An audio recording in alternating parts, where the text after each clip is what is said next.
What's up, guys? Captain Trucker here. Welcome back to the channel. I appreciate you all tuning in as always. Thanks for coming back. I want to talk more in this video about why the Philippines is becoming a better option for Americans in the future to move to, and why I think more and more Americans in the next 10-20 years are going to be flocking to these types of countries, and what we can benefit from it mutually, both Americans and Philippines, you know. So first of all, I've been kind of a little bit wiped out lately. I got kind of sick recently, and it's kind of throwing me off, but I'm glad to sort of be back, and I'm kind of trying to recharge my batteries, so to speak.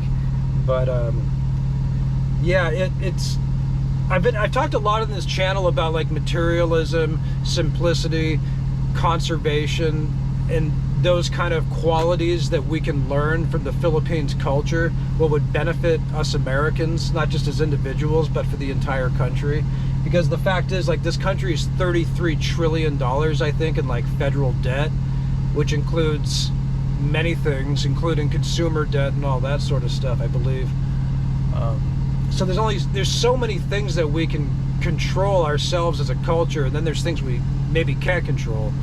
Consumer debt's one of them, of course. You know, we continually get in these cycles of traps in this country of the way we live and the way we view life. And it's, you know, one of the reasons I was talking months ago about even the possibility of some middle-class people trying to become homeless or to like sleep in their car. And, you know, I got a lot of pushback on that. People are like, oh, you know, that's the craziest thing I ever heard. But it's really not. Especially if you want to learn to live outside of this box, if you want to develop the expat mentality.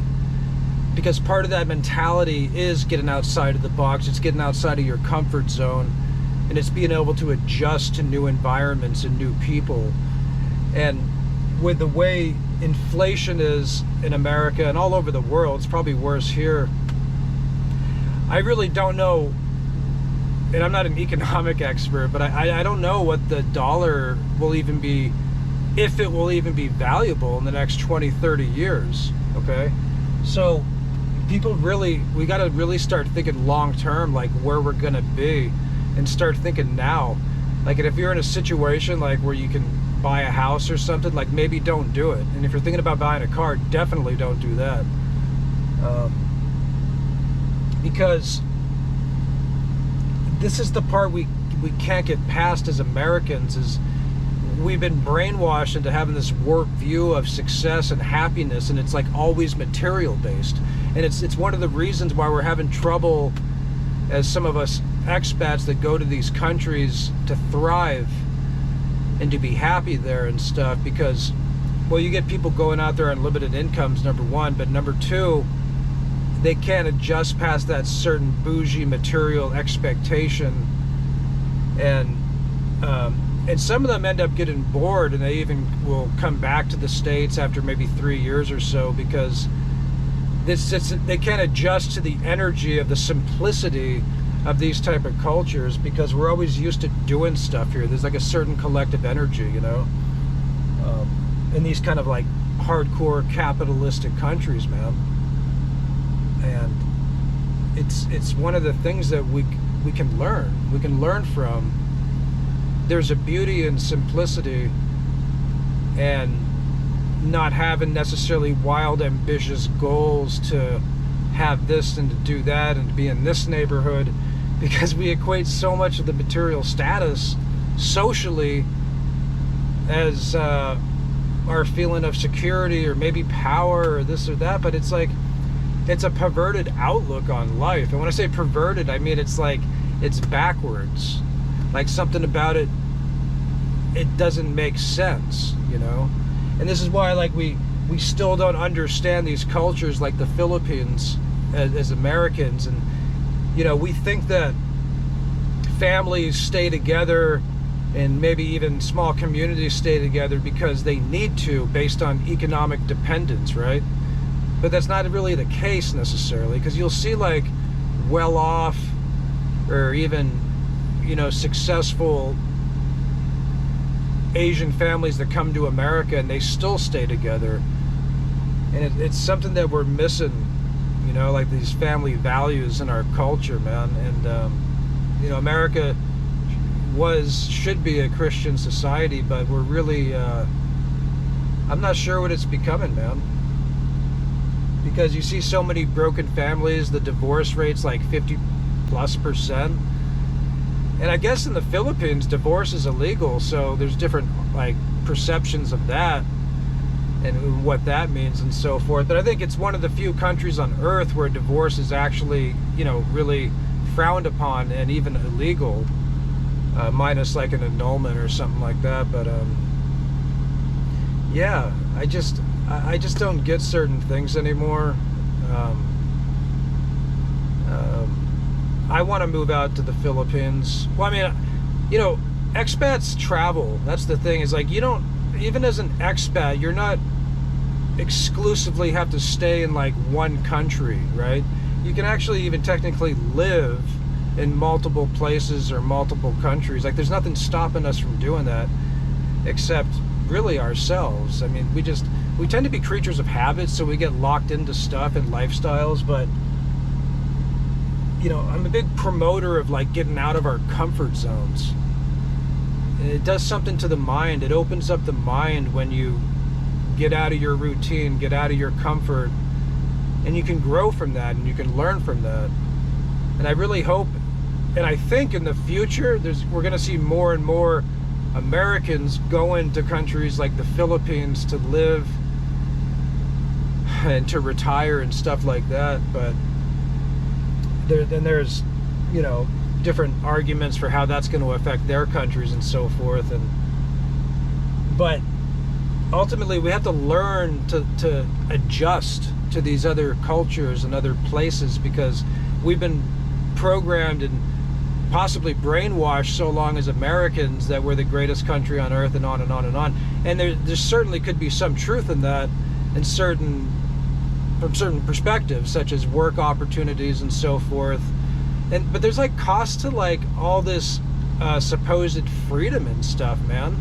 Like, this culture's so like mentally ill from entitlements and expectations and stress from the work, from trying to maintain this lifestyle, especially in the middle class, that you have like 1 in 4, 1 in 5 people that have to take psychotropic meds for supposed mental illness, being pumped out by big pharma and prescribed by these dealers known as psychiatrists on a big population of this culture.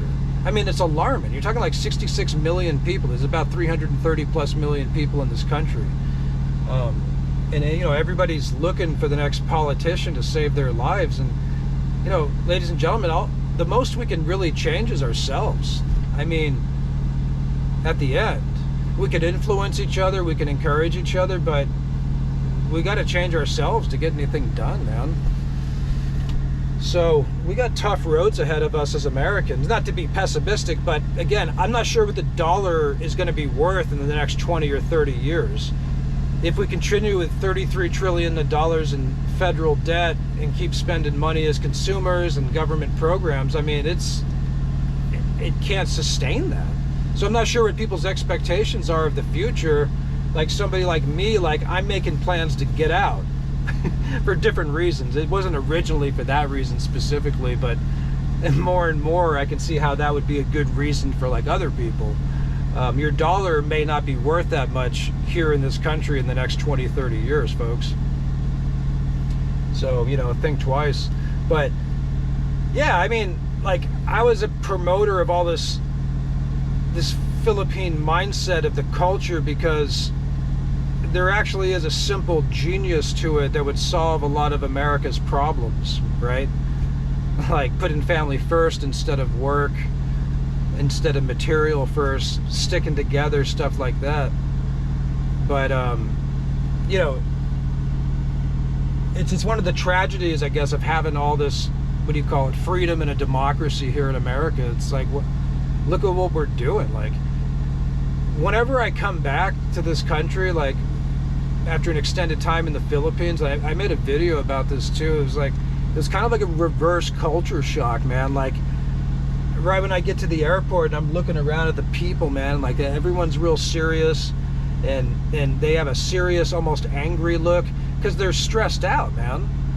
And it brings out the reptilian part of the brain, right? It's like a fight or flight, eat or die type of thing, you know? Work forever, pay that interest, but I don't get it, man. I mean, the middle class is being scammed into this illusion. I mean, they're working so hard to pay for stuff and they can't afford it because they don't want to be like the lower class, like they want to be. I don't understand how all this material is equating to like a happy life or the American dream.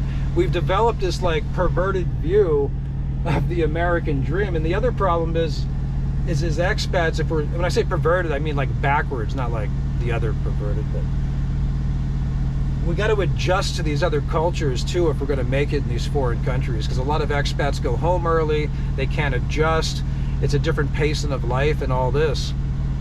And if we move there just to save money, that's problematic too, okay? The money incentive is definitely a part of it, okay? I won't deny that for many people. But if you can combine that with readjusting how you look at material and what it actually, the value it brings to your life, I think that's the key to succeed. Sorry, my camera cut out, but I was saying, if we can start adjusting the way we look at this stuff, we can all start succeeding more as expats, okay? And I think we got to start changing our mindset, and we got to start looking at money differently if we're going to make it in life, let alone in America, but also in the Philippines. So I think we can all do this together. And like I said, I think more and more people are going to be moving there in the coming years. That's what I suspect. Because I'm not sure how much the dollar is going to be worth in this country anymore.